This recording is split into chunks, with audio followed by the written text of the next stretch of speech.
Bom dia! Hoje é sexta-feira, 15 de dezembro e começa agora mais uma edição do Bom Dia Baixada. Eu sou Natalina Nini e vamos juntos até às 9 horas da manhã.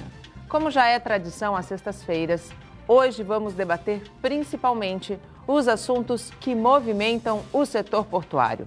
Para o Agenda do Porto de hoje, recebemos os consultores portuários, Germane Robson. Germane, seja muito bem-vinda novamente ao nosso programa. Muito bom dia. Muito obrigada, Nathalie. É sempre um prazer e hoje a bancada está, assim, espetacular. É verdade. Quando eu pensei na construção dessa bancada, eu pensei na responsabilidade que eu tinha. E ao meu lado aqui também, Maxwell Rodrigues. Max, seja muito bem-vindo novamente ao nosso programa. Um prazer tê-lo aqui conosco. Prazer é todo meu, Nathalie. É sempre bom estar aqui na bancada do Bom Dia Baixada, principalmente acompanhado não só por você, mas também por essa expert na área portuária, que é a Germane. Sem dúvida nenhuma. E a partir de agora, você pode participar do nosso programa através do nosso WhatsApp, que é o 13 988779496, ou pela nossa fanpage no Facebook, onde já estamos simultaneamente ao vivo. Abrimos o Bom Dia Baixada falando sobre o aumento de 3% para 5% do ISS sobre atividades portuárias. Se em Santos o projeto de lei foi votado e aprovado bem rápido, no Guarujá a avaliação do reajuste foi mais uma vez adiada pela Câmara de Vereadores da cidade. Veja só. Logo no início teve protesto no plenário. A manifestação foi de um grupo de estivadores favoráveis ao projeto de lei. Nós somos a favor do aumento da alíquota do ISS porque nunca foi garantia de emprego no porto. Eles demitiram mais de 2.000 trabalhadores, trazendo um prejuízo para a cidade, tanto na área da saúde quanto na área social, porque esses trabalhadores desempregados ficaram sem plano de saúde, tendo que utilizar a saúde pública, trazendo mais gastos para as cidades. A sessão estava marcada para as 10 da manhã, mas só foi aberta ao meio-dia. O projeto do Executivo propõe aumento de 2% no imposto sobre serviço para empresas ligadas ao porto. A primeira sessão extraordinária para a votação da proposta reuniu 16 dos 17 vereadores. Durou menos de 3 minutos. A líder do governo na Câmara pediu recesso. Retardamos um pouco o início da sessão para que a gente articulasse junto aos vereadores, conversassem, mas como nós não obtivemos né, esse consenso, então achamos melhor convocar uma sessão extraordinária para segunda, às 10 da manhã e para terça-feira às 11 horas, porque o projeto exige 2 votações, para que até lá, eu tenho certeza que nós vamos conseguir consensuar uma maioria absoluta para que a gente coloque o projeto em votação e ele seja aprovado. O reajuste prevê uma receita de 64 milhões de reais para Santos e 40 milhões para Guarujá. As prefeituras acreditam que o aumento contribuirá com o financiamento de importantes áreas e obras das cidades, beneficiando também a atividade portuária. Vai beneficiar a atividade portuária, na opinião de vocês? Começando por mim? Sim. Honestamente falando, não. A gente já conhece, a gente já sabe como é esse modelo, da forma como ele sempre é apresentado.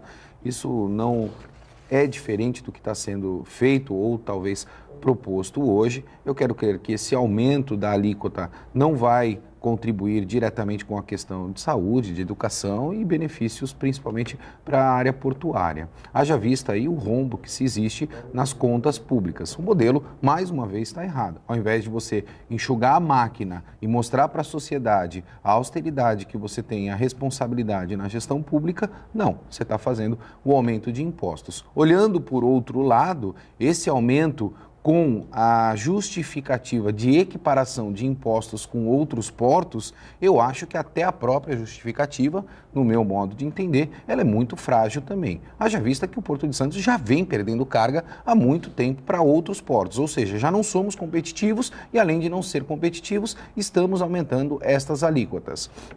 Isso de alguma maneira vai contribuir para o desemprego também?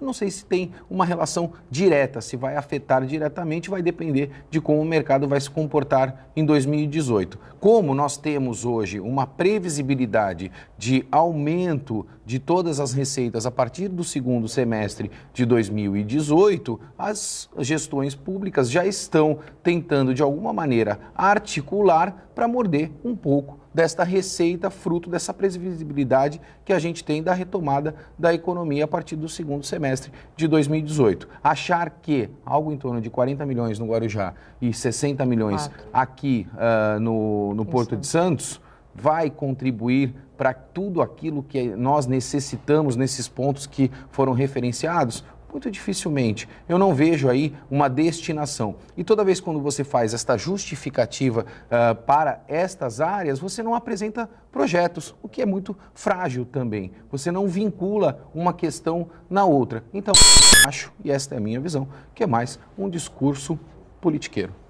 Eu acho que veio no momento errado, está vindo no momento errado. Junto eu acho com que... um aumento de outro imposto, né, que já foi aprovado, que eles também vão conseguir recolher. Então, é assim, como o Maxwell disse, não se justifica a questão da isonomia de igualar com outros portos, afinal de contas, Santos tem um movimento infinitamente superior, o que já gera, né, uma arrecadação bastante gordinha, vamos colocar assim. Como o Maxwell colocou, é uma questão de falta de administração, a gente não enxuga, a gente só acresce mais custos. Eu acho que isso, de uma certa maneira, implica em desemprego, sim, porque a gente viu toda essa crise, as empresas enxugaram o máximo que puderam as custas de demissão de funcionário. Na medida em que vem mais uma carga e que a gente está tentando sair do fundo do poço, obviamente que isso vai acabar refletindo de novo, não tem por onde. Se a gente sentir uma questão, um pouquinho de aquecimento, esse aquecimento ele vai segurar, óbvio. Vai retrair. Então, eu acho que assim, não justifica. Não justifica. E é engraçado a classe sindical no Guarujá, conforme a matéria mostrou, defendendo o aumento deste imposto, né? Se a gente for fazer uma análise em relação às questões de desemprego, como foi pontuado pela Germaine, eu acho que você tem um contraponto nesse sentido, porque uma questão acaba, de alguma maneira, estando vinculada à outra. Eu não entendo o porquê da classe sindical estar defendendo essa questão do aumento do imposto. Eu concordo que é um tanto quanto estranho, porque, Maxwell, não tem como dizer que não vai refletir, porque refletir vai. Porque a iniciativa privada, ela faz a gestão que é necessária quando precisa enxugar gastos, né? E a gestão, quando precisa enxugar gastos, acaba refletindo muitas vezes no posto do trabalhador, no emprego, né? Então, a gente está vendo um sindicato que defende uma categoria que é uma categoria tradicional do porto. Favorável ao aumento desse imposto, né? E quando a gente fala de um processo de crise, a iniciativa privada, por uma questão até educacional, ela acaba avaliando muito de perto todas as receitas que você possui e, consequentemente a isso, enxugando muito. É aquela velho ditado que nós utilizamos, né? Existe muito trabalho para um, mas não o suficiente para dois. Então, você acaba tendo que, naturalmente, ser mais produtivo e ter muito mais ações no teu dia a dia. Não é o que a gente percebe aí nas gestões públicas de um modo geral. E só complementando aqui, a gente fala da questão de fuga de cargas, e isso é uma realidade. Sim. Então, na medida em que você sobe custo aqui, obviamente que as empresas não têm mais como absorver, elas passaram enxugando tudo o que podiam. Sim. Elas não têm mais como absorver. E o custo aqui já é muito alto. Isso vai ser repassado, isso significa um custo maior, o Porto de Santos com custo maior, e isso significa que a carga vai procurar outro destino.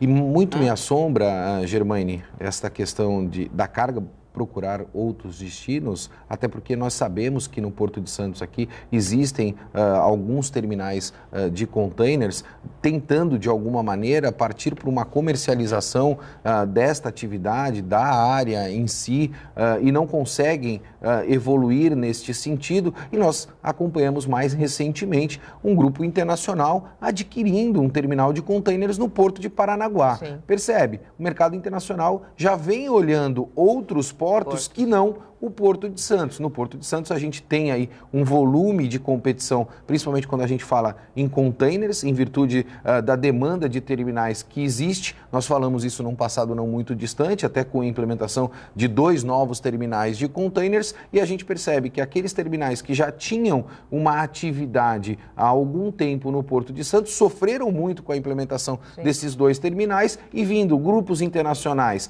para atuarem e que possuem aí o domínio para envio desta carga e efetivamente o controle em relação a isso atuando em outros portos, aliás, o é muito preocupante. O Porto de Paranaguá atingiu o recorde histórico, né, de toda a sua trajetória. A gente tem aí 50 milhões de toneladas, né, movimentadas. E por incrível que pareça, a gente tem conhecimento disso, foi até muito dos temas abordados aqui no Bom Dia Baixada, eu falei muito isso também no Caderno Regional e no Porto e Negócios.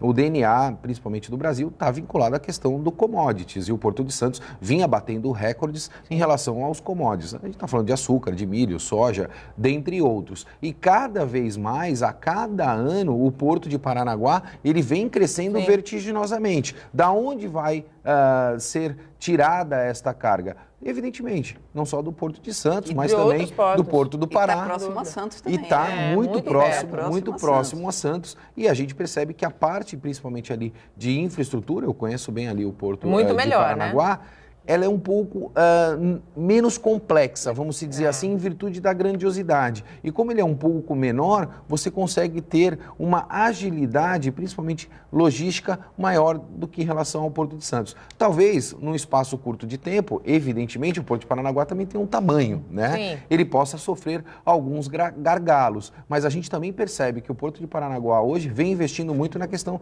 de tecnologia, vem se preocupando muito com isso para que não sofra dos erros que o Porto de Santos vem sofrendo e continua sofrendo. Na verdade, o Porto de Santos está sendo uma lição de casa para o Porto de Paranaguá, né? Agora, uma curiosidade. E se Santos aprova e Guarujá não? Nós vamos ter a diferença da alíquota entre as duas margens, né? E aí é uma pergunta muito boa. Essa era a pergunta que eu ia fazer, porque assim, pelo que se vê, no Guarujá a situação está bem mais complicada de passar. E essa é uma pergunta muito boa, até a gente fala muito em relação à municipalização dos portos, porque as cidades que são realmente afetadas pela atividade portuária e sabem e sentem o que é necessário para cada atividade, vem demonstrando que, na verdade, o Porto de Santos não é Porto de Santos, né? Ele tem o Porto de Santos da margem direita e o Porto de Santos da margem esquerda, que poderia se chamar Porto do Guarujá ou algo neste sentido, até porque a gestão ela é individual de uma forma municipal, estadual evidentemente não e federal também evidentemente não. Se o Guarujá não aprovar, honestamente falando, eu posso estar errado neste sentido, pelo fato de você ter 2 grandes terminais naquela margem e além disso alguns terminais também de commodities lá, eu acho que o Guarujá vai se tornar muito mais atrativo do que a margem direita. E o que não faz o menor sentido, né? A gente tem esse nível de competitividade. Gente do céu, quer no dizer, mesmo vamos pensar no mesmo espaço, então, né? assim, resumindo, veio no momento errado, não tem propósito, como diz o Max, não tem uma destinação, né? Não tem uma destinação, não tem nenhuma justificativa, não existe justificativa. Ela é muito vaga, né, Germânia? Muito vaga. Na verdade, assim, é uma mera, mais uma vez... E não houve discussão com o setor, mais uma vez o brasileiro está sendo feito, entre aspas, de palhaço, porque é uma mera arrecadação para você ter a contabilização para justificar os gastos e a gente e nem fechar sabe as contas. Exatamente, porque as contas não estão fechando. Exatamente isso.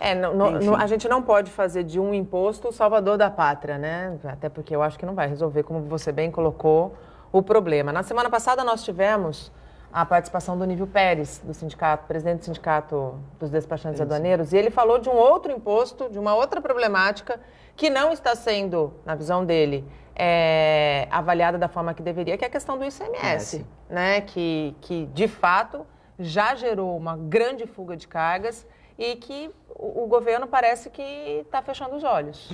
Nathalie, a equação de ICMS no nosso país é algo insano, principalmente quando você faz aí a transição de carga entre estados. É algo absolutamente vou repetir essa palavra, insano, né? Para qualquer pessoa que pense em empreender, a gente tem uma série de deficiências hoje no nosso segmento portuário, e deficiências eu acho que está atrelado diretamente a oportunidades, e quando você tenta de alguma maneira ser o empreendedor, você esbarra nessas equações mirabolantes que existem que não facilitam os novos empreendedores. E essa é uma preocupação muito grande que eu tenho, porque na verdade um erro de cálculo como esse, com uma carga de alto valor agregado, o prejuízo é muito grande, porque você tem uma alíquota para o estado de São Paulo, uma alíquota para Rio de Janeiro, uma alíquota para Minas Gerais, e aí você tem a substituição tributária. Você tem que ter uma contabilidade muito boa naquilo que ela faz, muito especializada naquilo que ela tem, para que você possa não correr riscos de estar aí, na verdade, acreditando que você tem um markup em relação a uma carga, e quando, na verdade, você vai fazer o cálculo final desse imposto, você está tendo muito mais prejuízo do que, na verdade, receita. E aí é um risco monstruoso. A gente percebe aí o volume de refis que nós temos também no país, em virtude da dificuldade do segmento privado em pagar estes impostos, né? Hoje, cada vez mais, e eu me recordo, quando eu tinha algo em torno de 17 a 18 anos, quando eu comecei a trabalhar, que o markup estava aí em torno de 27% a 30%, era o que o mercado falava, né? E hoje, quando você tem um markup de 10%, você percebe as empresas comemorando muito, ou seja, enxugou muito. E quando você tem um markup nesse volume, com um alto risco, não sobra, e você não tem condição para fazer investimentos. E aí é onde está a grande deficiência do nosso país. É por isso que hoje a gente vê, até por surpresa, grandes empresas quebrando. Sim. E como o Maxwell disse, nós temos áreas aí no porto que estão vendendo porque não conseguiram segurar. Né? Então, assim, não adianta a gente tentar tocar um negócio, a questão de empreender, não adianta a gente tentar tocar um negócio para frente se a gente não tem segurança desse resultado. E se a gente pode ter surpresas, dada a complexidade, como ele diz, são tantos os impostos, tantos os cálculos, e a chance de erro, e a chance depois de ser penalizado por esses erros. Então, na hora que você começa a somar os riscos todos, e essa carga de impostos que a gente tem, quase que dá vontade de você mudar de negócio, mudar de ramo e fazer qualquer outra coisa, porque o risco é muito alto. O risco, de fato, é muito alto. E abrimos o segundo bloco com um alerta muito sério. Passar trote é crime. A lei prevê pagamento de fiança, mas nenhum valor compensa a perda de uma vida por causa de uma brincadeira de extremo mau gosto. Em Santos, o Serviço de Atendimento Móvel de Urgência, o SAMU, recebe mais de 700 trotes por mês. 2 em cada 10 ligações não procedem. Desse lado da linha, é difícil saber quando um chamado é trote ou não. Ainda mais quando a ligação tem muitos detalhes. Uma vez eu atendi uma moça solicitando uma ambulância para alguém que estava se afogando, ao lado do emissário submarino. Ela estava muito nervosa, dizia que a pessoa estava se debatendo na água e que já tinha um bombeiro ido tirá-la da água, só que precisava de uma ambulância, porque ela já devia estar se afogando há alguns minutos, né? E o médico, ele liberou a ambulância em alta prioridade, que correu pelo trânsito, né? Chegou o mais rápido possível ao local e não havia nada. Havia muitos turistas, né, na areia, na água, e ninguém viu nada disso que foi descrito para a gente. O SAMU registra 700 trotes por mês, 20% das ligações que recebe. Essa brincadeira de mau gosto é crime e pode comprometer o atendimento às emergências. Quando o trote acontece, eu estou desviando um recurso, muitas vezes de alta complexidade, para uma solicitação inexistente. Enquanto uma outra, no outro extremo, está passando por um agravo e a sua vida está dependendo desse recurso que está sendo mal utilizado, por conta, muitas vezes, de uma brincadeira. O custo dessa brincadeira ela tem um impacto significativo. Ela pode custar a vida de alguém. Para tentar conscientizar a população, a equipe do SAMU criou um projeto e realiza palestras gratuitas a instituições. Só é preciso agendar o dia e horário. É só fazer contato com o telefone do SAMU, 3222-3675, que aí a gente dá todo o procedimento, como deve agendar e proceder nessas situações. Ao sair da unidade, a equipe do SAMU 192 muitas vezes não sabe o que vai encontrar no destino da ocorrência. Esta central de atendimento recebe por mês 3.500 a 4.000 chamados.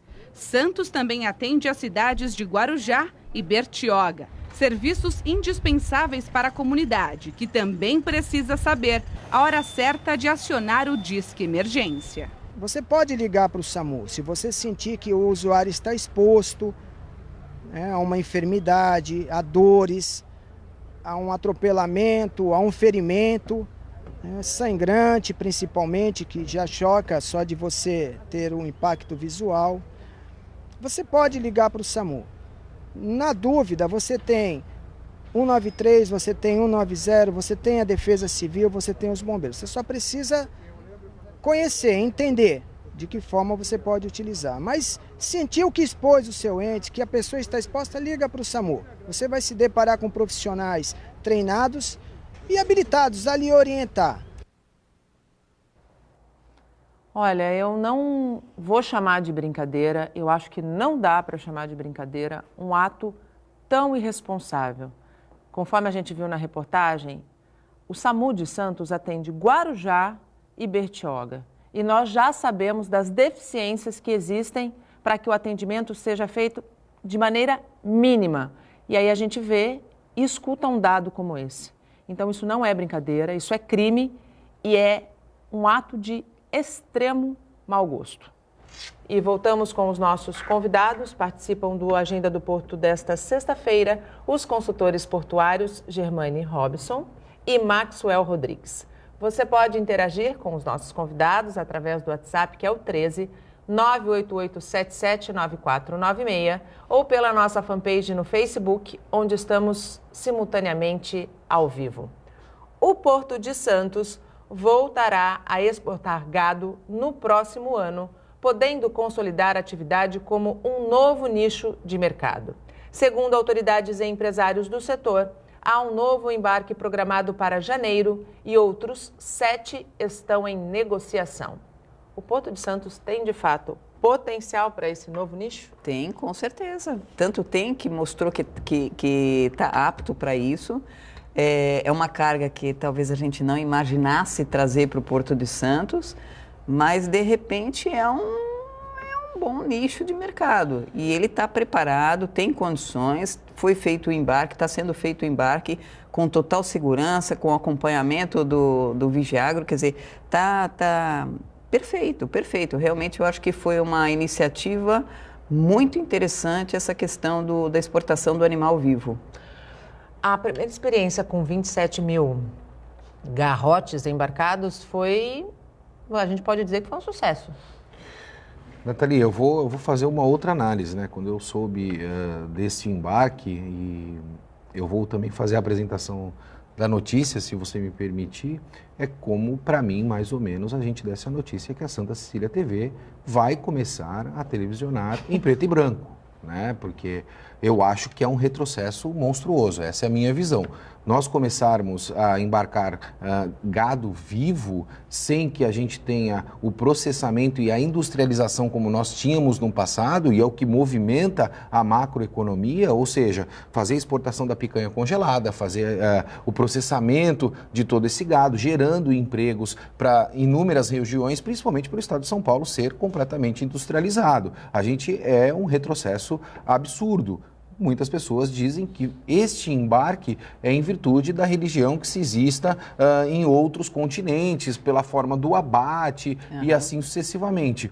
Está faltando política pública aí para que a gente possa supervisionar, para que a gente possa seguir as regras que são necessárias em virtude da religião desses outros continentes aqui no nosso estado, aqui no nosso país, para que a gente tenha valor agregado a esta carga e faça a exportação adequada dentro deste processo. Na verdade, é aquele DNA do commodities. A gente exporta o café, mas a gente não industrializa o café na nossa região, que é o que tem o grande valor agregado dentro da macroeconomia. Na minha visão, esta é a minha pontuação em relação a isso, é um grande retrocesso para o Porto de Santos. Se vocês querem exportar produtos que não sejam industrializados e de valor agregado, tem portos muito menores espalhados pelo Brasil que podem fazer isso. E gerou uma grande polêmica, né? Veja bem, Max, a tua análise, ela é certa por um lado, tá? Por outro lado, você tem que ver o seguinte exemplo. Existia um espaço ocioso que foi ocupado e existe uma demanda. Então, assim, não é que a gente deixou de exportar aquilo que é industrializado. O nosso mercado do industrializado continua existindo. Existe um outro mercado que a gente não atendia, que era do animal vivo. E que teve um terminal que teve a iniciativa de ir lá e buscar essa carga e trazer para cá. Então, eu acho o seguinte, na medida em que existe espaço ocioso do porto, e que a gente está tentando gerar economia para essa região, eu acho altamente positivo. Eu acho que, assim, existe esse tipo de produto, entre aspas, sendo movimentado, ele existe uma demanda sobre ele e que Santos participe. Na minha opinião, achei fantástico. Achei muito interessante que Santos montou toda a estrutura, todo um esquema e conseguiu realizar dentro daquilo que era previsto. Então, não teve problema, porque o pior dos mundos é se Santos tivesse entrado nessa seara, né, como diz o outro, tivesse dado algum problema. despreparado, e que não aconteceu. Então, é assim, ao invés de eu ver um terminal fechando ou vendendo, se ele colocar gado lá dentro, eu vou dizer que ele teve uma boa ação comercial, porque existe um mercado do outro lado, tá? Então, na minha leitura, a tua leitura está certa de um lado, porque você está tentando segurar esse valor, mas de repente esse é um mercado que não compra esse valor. Tá? Esse é um mercado que existe para comprar o animal vivo. Essa é a grande... Talvez não, é o que a gente precisa fazer, uma política melhor, não só na questão comercial, mas também na política pública, para que você possa potencializar o Porto de Santos. Eu estou pensando muito mais na macroeconomia do que numa questão pontual de ociosidade. Evidente, se você está ocioso, você tem que atrair aquilo que é possível e imaginável para que você possa arcar com os teus custos, que o custo fixo não é pequeno dentro desta atividade, a gente sabe disso. Mas eu não creio que isto seja a grande salvação para o Porto de Santos. Não. A gente precisa, na verdade, pensando de uma forma um pouco mais macro, e é isso que eu sempre tento transferir para todos de um modo geral, é atrair produtos de valor agregado. Hoje a gente bate recordes de exportação, mas a nossa importação é muito pífia, é muito pequena. Nós temos aí algo em torno, quando a gente fala de eletrônicos e de equipamentos para importação, de 100% a 110% de taxas e impostos, que não contribuem para que a gente possa ter aqui uma economia melhor. Veja o contraponto, Germaine. Enquanto nós estamos discutindo isso aqui no Brasil, o Donald Trump, eu não estou defendendo se é bom ou se é ruim, quem é a pessoa, enfim, mas vem debatendo hoje a diminuição de imposto nos Estados Unidos para que ele possa atrair novos investidores, fruto destes investidores você ter uma economia melhor e fruto de uma economia melhor você aumentar o volume de arrecadação. O que nós temos aqui é um contraponto disso tudo. Nós não temos uma economia que vem desenvolvendo um bom papel, tá certo? A gente aumenta o imposto, não potencializa o segmento para que você possa ter mais arrecadação. Ao invés de aumentar o imposto, por que você não potencializa? E esses 3% que ao invés que querem 5%, ele vai ter uma demanda tão grande e absoluta, gerando mais empregos, que não necessariamente você precisa aumentar para 5%. Talvez se diminua para 1%. Aí eu vou voltar só na brincadeira. Você disse que a questão da exportação do gado é um retrocesso do boi vivo, né? Eu vou dizer para você que está quase lá junto com o aumento da alíquota. Entendeu? E foi o que você falou. Isso. Ao invés da gente estar lutando, por que Santos está exportando gado? Porque, de repente, quando diz tem a ociosidade, é o caminho que está sendo seguido. Não é que ele é uma fraçãozinha pequena. Comercialmente indiscutível. Estrategicamente, talvez... eu acho que, assim, se eu pudesse resumir, eu acho que nós debatemos 2 pontos de vista aqui, né? Eu coloquei a questão estratégica e a Germaine colocou a questão comercial. São 2 pontos. Comercialmente, evidentemente, você tem ociosidade, você vai fazer aquilo que é necessário. Tem que fazer. Mas a estratégia que é o segredo. É onde está o grande negócio para nós, até porque essa estratégia não resolve o problema maior, né? É uma questão de você, daquele daquele é um empresário. tapa-buraco. É um tapa-buraco. Assim, a gente não pode cobertor dizer, curto? Não, a gente não pode até dizer, foi uma iniciativa, eu estou pensando do ponto de vista da empresa que está oferecendo esse serviço. Eu acho que ela buscou um nicho, é um nicho que existe.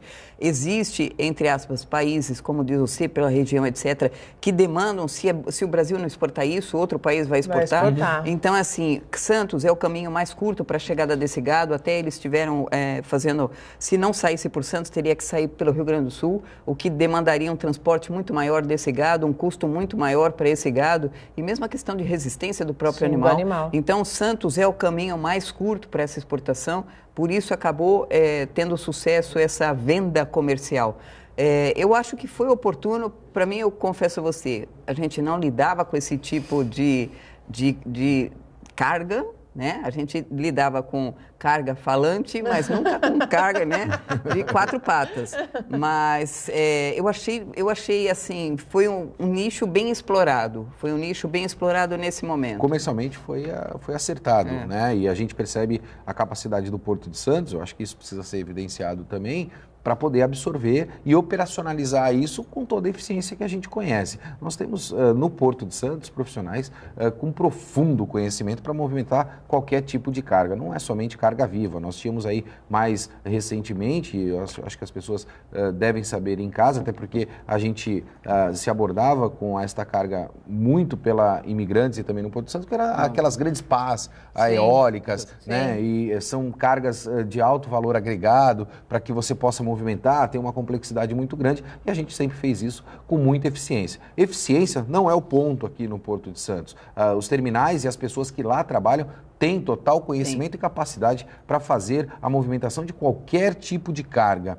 O que tem sim é um déficit comercial, isso foi suprido em virtude desta negociação, e também um déficit olhando a macroeconomia. Focado na estratégia. A estratégia está completamente errada. Eu acho que a gente tem que parar de discutir o efeito e discutir a causa. A causa.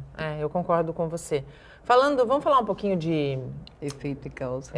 Efeito e causa. Tem tudo a ver com mão de obra, né? A gente também, no nosso último programa, nós recebemos, junto com o presidente do Sindicato dos Despachantes Aduaneiros, o presidente da FENOP, o Sérgio Aquino, e a gente falou da questão daquele fundo que quase não tem dinheiro, né, guardado, que está parado, a soma de R$1 bilhão.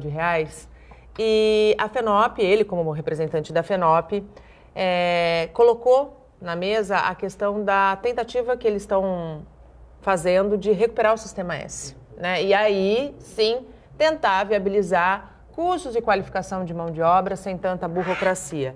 Vocês acreditam que essa seja uma estratégia positiva? Com certeza. Você vê que na indústria funciona muito bem. SESC, SENAC. Então, são escolas, inclusive, de altíssimo nível. Né? Eu acho que a gente tem aqui que ter esse carimbo, né, de qualidade, essa excelência nessa qualidade. Eu acho que essa é uma solução. Uma segunda alternativa, eu já cheguei a comentar aqui em algum programa, que eu vejo, tem muitas empresas, isso já de anos, algumas têm essa política, elas treinam não só para internamente, como para o mercado. Então, elas chamam um contingente, fazem o treinamento, absorvem os melhores, óbvio, e colocam mão de obra treinada no mercado. E as empresas, algumas, têm equipamentos próprios até para isso, tem simuladores, etc. Então, se a gente tivesse, talvez, os dois mundos funcionando juntos, seria o ideal. Tanto a iniciativa privada participando diretamente, as empresas que têm condições de poder executar esses treinamentos e colocar a gente formada no mercado, essa eu acho uma política extremamente interessante. E também tem a questão vamos trazer um SESC, um SENAC aqui para nós. Você, Max?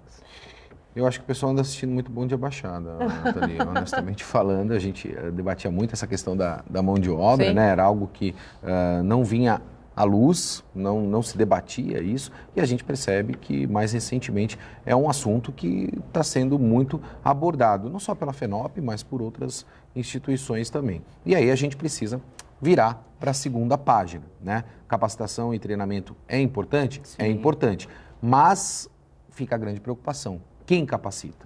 Quem dá o treinamento? né?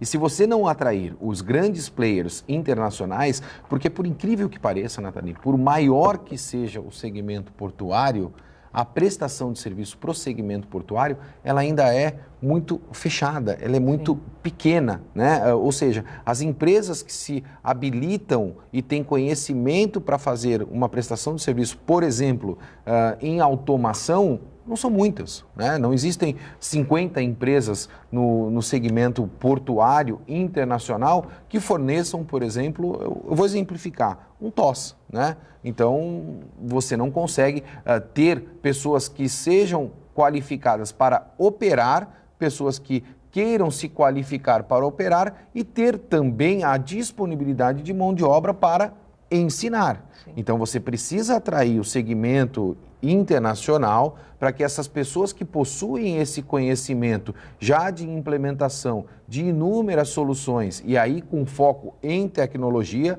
nós não podemos discutir mais aqui capacitação braçal como nós tínhamos num passado não muito distante. Nós estamos aqui evoluindo dentro desse processo. E aí a gente precisa trazer esses profissionais para que a gente comece a fazer um benchmarking, uma transferência de conhecimento entre o que nós temos aqui operacionalmente e tudo aquilo que existe de regramento em virtude das legislações, esse é um grande gap, para com aquilo que existe de disponibilidade tecnológica internacional. Senão você vai capacitar pessoas para atuar, né? E, na verdade, operar equipamentos que não têm, ou equipamentos e sistemas que não têm aderência com a realidade dos processos operacionais, não só no Porto de Santos, mas também nos portos do Brasil. Então, essa é a segunda página. A gente já discutiu a primeira página, que era levantar a bola para a questão da capacitação, e agora a gente precisa pensar do outro lado da cadeira. Que a gente consiga pensar do outro lado da cadeira rápido, né? Eu só vou fazer um contraponto aqui com o Max, porque eu adoro fazer um contraponto com ele.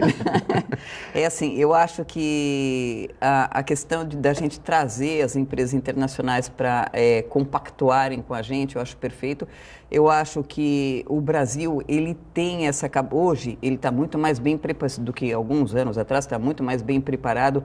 Hoje a gente até tem, o que a gente não tem talvez seja a disciplina, a organização que o estrangeiro tem, de certa maneira, quando a gente traz, a gente importa esse know-how, a gente está importando um pouco a forma de atuar deles, essa estrutura que, de fato, o Brasil não tem. Então, assim, eles são muito fortes, por quê? Porque eles têm uma estrutura muito rígida que nós não temos. Então, eu acho que essa parceria internacional, ela é positiva, muito embora eu acredite muito na capacidade do Brasil, tá? O que a gente precisa ter também é essa estrutura, e talvez a questão do sistema S permita isso, que a gente venha implementar isso com qualidade de primeiro mundo. E aí eu não estou falando com uma qualidade meia boca. Quando eu falo a iniciativa privada participar junto, eu falei de simuladores, eu estou falando de equipamentos de primeira linha, equipamentos que se usam internacionalmente. As empresas hoje estão muito mais bem preparadas nesse sentido. Então, eu acho que a gente até tem condições de fazer isso bem feito no Brasil.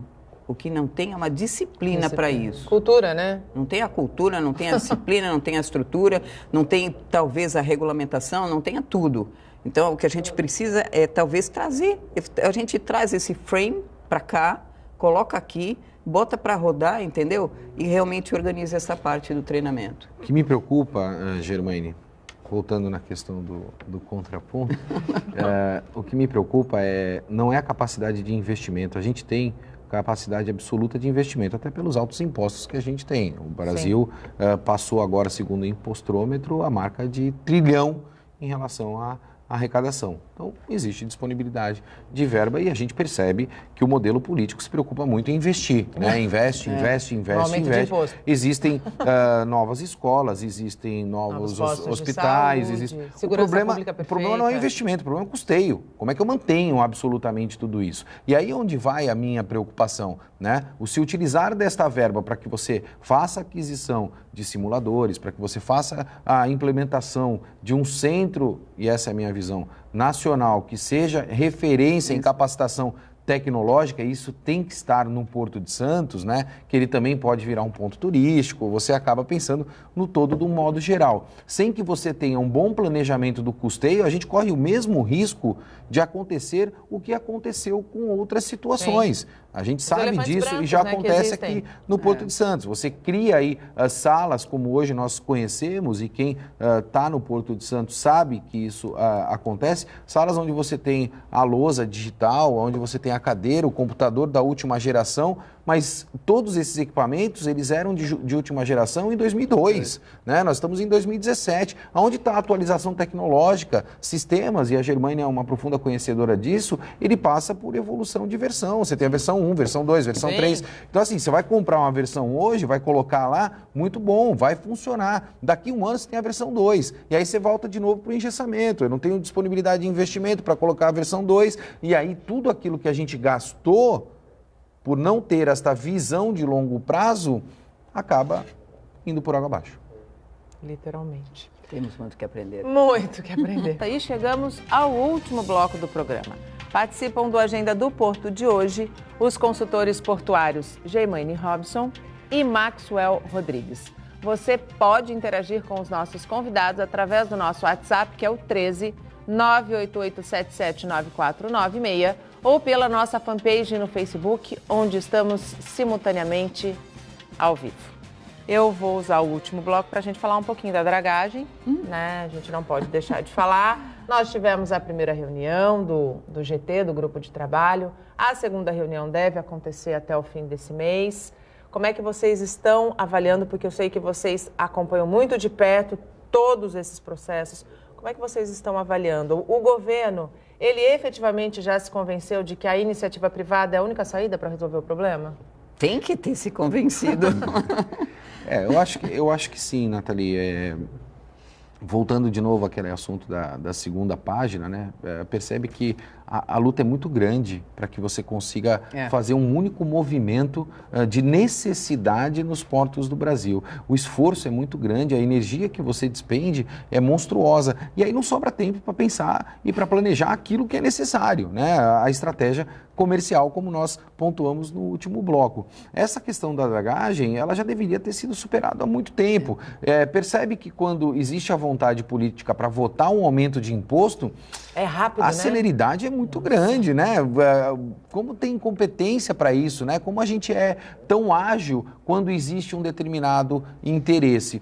Nesta questão da dragagem, me parece que ainda falta definir a questão do interesse, porque é tão moroso, é tão desgastante, se gasta tanta energia. Você falou da primeira reunião, da segunda reunião. Você imagina, eu fico me perguntando quanto custa a hora de um presidente de um terminal, né? Quanto custa a hora de um diretor de terminal? Quanto custa a hora de um executivo, por exemplo, dessas associações de classe? Esse reúne tudo numa sala, com o volume de reuniões que foram ao longo desse ano, e você quantifica isso em relação a quanto custa mesmo e o resultado, o despendimento efetivo, e o resultado efetivo que você tem.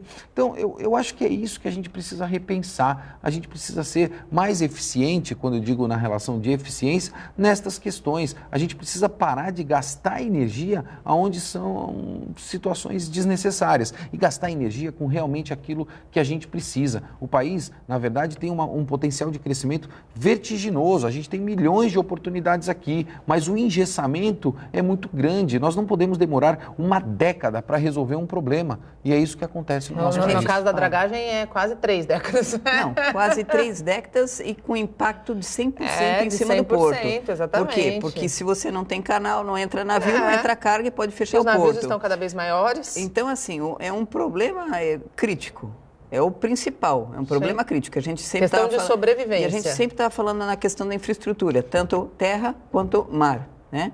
Então, é assim, não é possível que a gente continue postergando um problema que está cada vez mais assolando a região. Sim. Então, assim, e ninguém decide. Nós temos 2 modelos aí sendo discutidos. Um deles o condomínio, né? O condomínio, ou você pega uma empresa como uma Ecovias da vida, vem aqui e explora o processo da dragagem. Então, assim, tem 2 modelos, os 2 deles estão calcados na iniciativa privada, um deles totalmente comercial e outro deles com a participação, entre aspas, buscando reduzir custos. São 2 modelos válidos, na minha opinião, os 2 são válidos, eu acho que os 2 são válidos.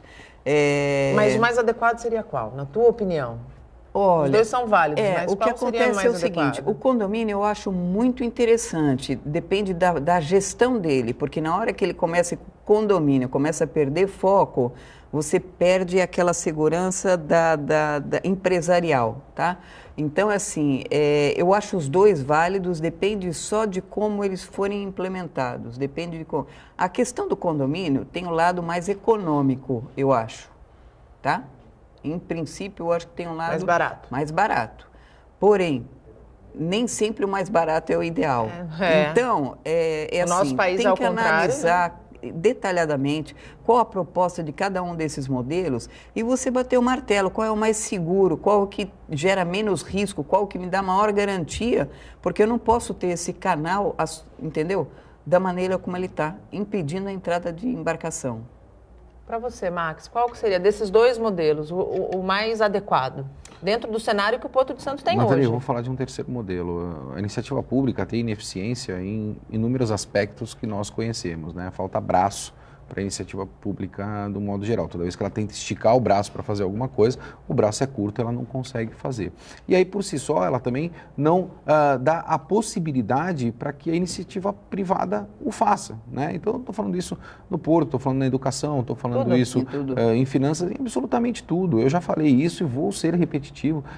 A iniciativa pública, ela tem que ter 3 prioridades. Ela tem que fiscalizar, ela tem que arrecadar e tem que fazer os investimentos que são necessários para um país. Ela tem que se ater a isso, ela não tem que se ater a operacionalizar. A gente percebeu aí que quando falou de operacionalidade, a gente teve mais recentemente o caso da Petrobras. Falou-se muito em não privatizar, não privatizar, não privatizar, e nós descobrimos agora recentemente o porquê que não se privatizava, né?